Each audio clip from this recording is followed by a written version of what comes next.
Guys, and welcome back to another Hell Dominance episode. Anthony here. Please remember to like and subscribe, and also click that notification bell if you're enjoying what you're seeing and want to see more. Coming up, my report on the 1895 Cup final between Featherstone Rovers and York City Knights, and 3 Super League scores that were played on the 16th of July 2021.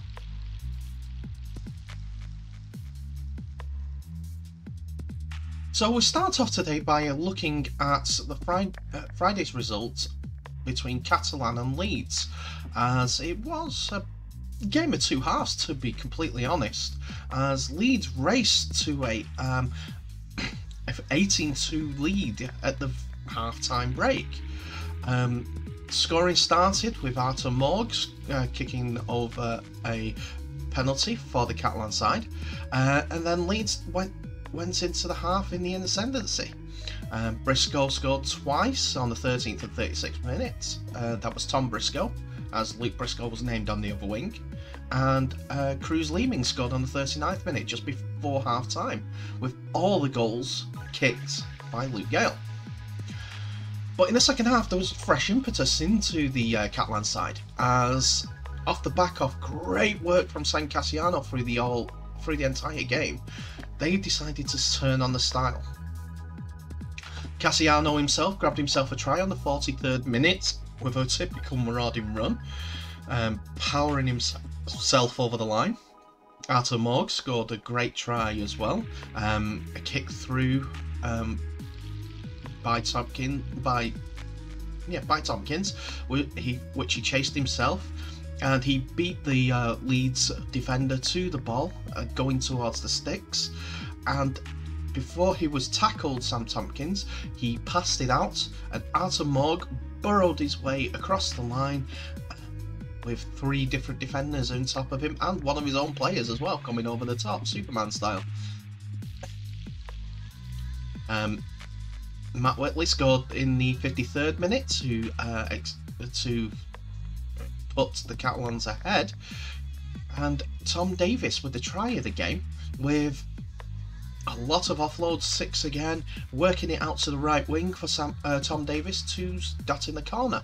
A great basketball pass from Mike McMeekin set up the last pass for Tom Davis to run in unopposed to the line.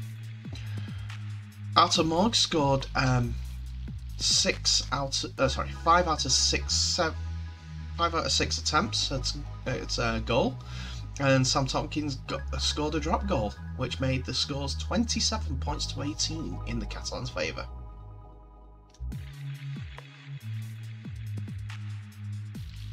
So now we'll look at Huddersfield's clash with Wigan in a reverse fixture from last week, but this time held at the John Smith Stadium in Huddersfield.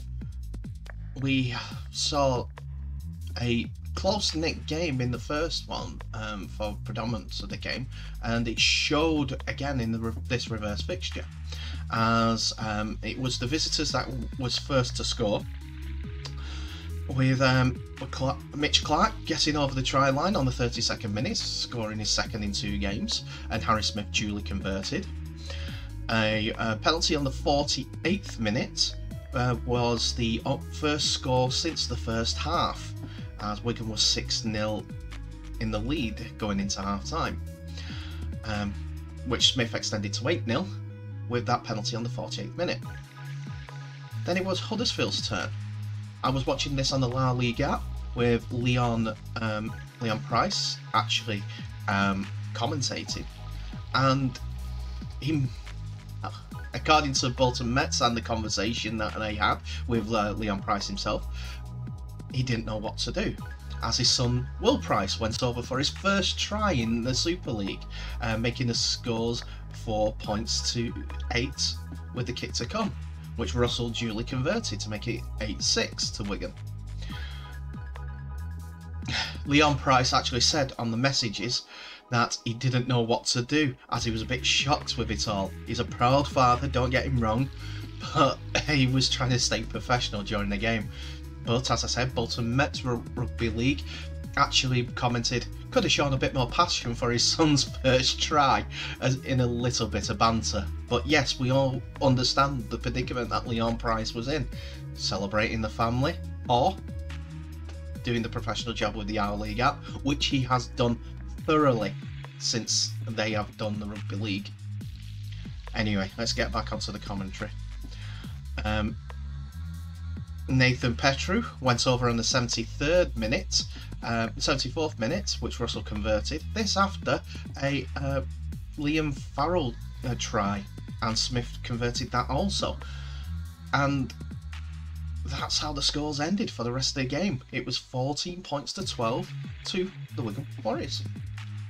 I do have to say that in the game that Sam Halsall made his second appearance for Wigan on the wing, and he did well and has done well, even though it's not too far since his father passed away. So your dad will be proud of you.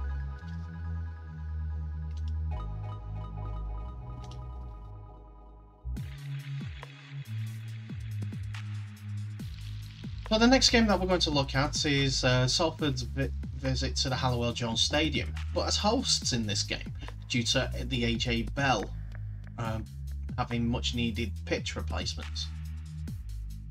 Wakefield were the visitors, and they raced into a 12-0 lead as Innis Senior and Reece Lynn scored on the 9th and 16th minutes respectively, with Mason Lionel converting both tries. This spurred Salford on as Morgan Escaray scored on the 21st minute, with Kristen Inu scoring on the 32nd. Both tries were converted by Inu, and that made the scores at half-time 12-all. Now, there was no scoring until the 57th minute when Mason Lionel slotted over a penalty to make it 14 points to 12. But again, this spurred Salford on, as Inu went over for his second try on the 65th minute, and Ken Seo followed that up on the 71st minute. Two more conversions were given to Inu, and he was successful, and that's how the scores ended, 24 points to 14. After a brave performance last week against Catalans, but eventually succumbing to them, you would have thought Wakefield would have stepped up once more, but Chris Chester's comments about their fitness, COVID and everything like that may be playing on the players' minds as an excuse not to play as well as they should do. I wouldn't think that was the case. I think this is just this lack of numbers at this point. Salford though, their 70 points to 16-18 win against Castleford last week, that shows that they have some fight and some strike in their actual team, and it proved again as it made it 2 wins from 2.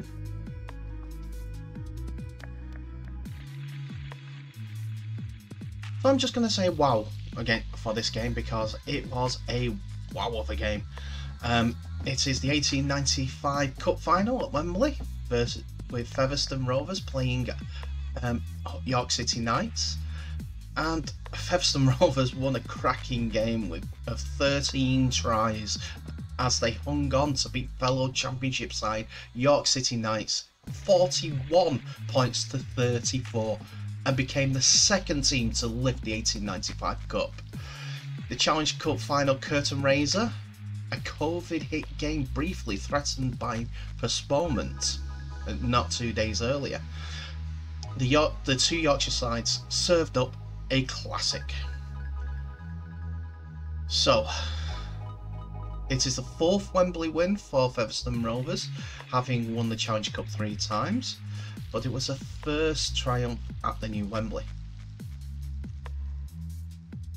York, by contrast, have not been to Wembley in 90 years, using their Yorkshire opposition when they were beaten by Halifax in the Challenge Cup. So Featherstone went ahead on the 8th minute when Aussie Dane Chisholm went in on the last tackle, allowing former Hull FC and Hull KR back Craig Hall to the chance to convert the first of his 6 successful kicks. But Leeds old boy Ben Jones-Bishop, now in his third time as a Wembley loser unfortunately, jumped the highest to meet a Mikey Lewis kick and match his try here for the Rhinos in the 2011 Cup final defeat by Wigan. Dixon missed the kick from out wide, although Hall improved Craig Kopchak's try by making it 12 points to 4 on the 22nd minute.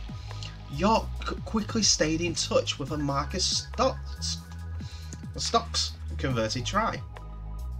Featherstone then went in front 22-10 at the half-time thanks to 2 tries in 3 minutes. Doyle going in for the first at the left corner before a superb move down the left involving the bustling John Davis and Manu Brown.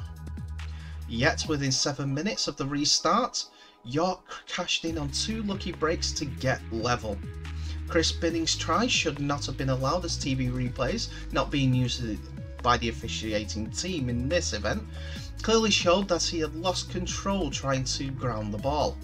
Then fullback Hall dropped the ball, allowing Jason Bass to run away with the loose ball to score, and Dixon's third successful kick tied things up. Hall quickly curbed the York revival, kicking a 2-pointer when York were pinged for offside before a second try for Doyle set up by Hall, and then further tries by Harrison and Hall. But York went on to score twice more through Lewis and a superb interception try by Perry Whiteley, although Chisholm's late drop goal had already kept the winners from more than one converted score clear. And that's how the game finished. We have 41 points to 34. A great attacking display from both sides. Featherstone had the better players, I would say, out of the 2 sides on balance if you were to rank their experience, but York are a side to not be trifled with. They have just gone professional, so they work in the moulds into that. So getting to the cup final is a great first step, and I'd love to see what they do next season if they're not in and about the top 2 challenging for Super League places.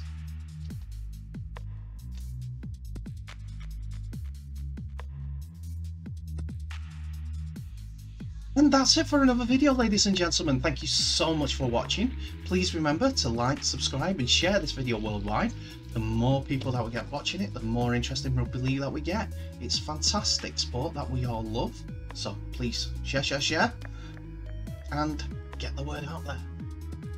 In the meantime, all the best, and I'll see you in the next video.